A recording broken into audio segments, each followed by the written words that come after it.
I gdje ste ljudi, danas snijamo još jedan epizodu igre za slabije računare, pa odmah da počnemo. Prva igrica je Mount and ovdje sam omašio slovo. Mount and Blonde Warband, onako borite se kao na konju i tako to.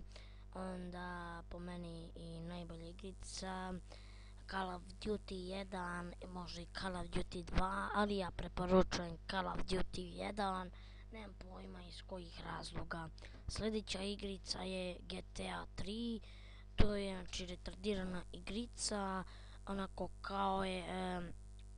kao GTA Vice City.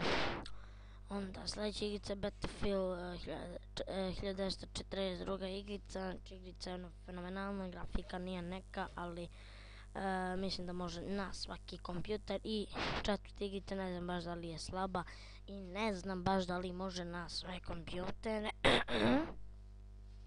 Je SMART 4, znači sva četiri onako igrica kao vi ste policajci, kao vi ste jedan policajac, kao imate ostale policajci, kao hapsite teroriste, ja mislim da je tako, ako nije onda jebi ga i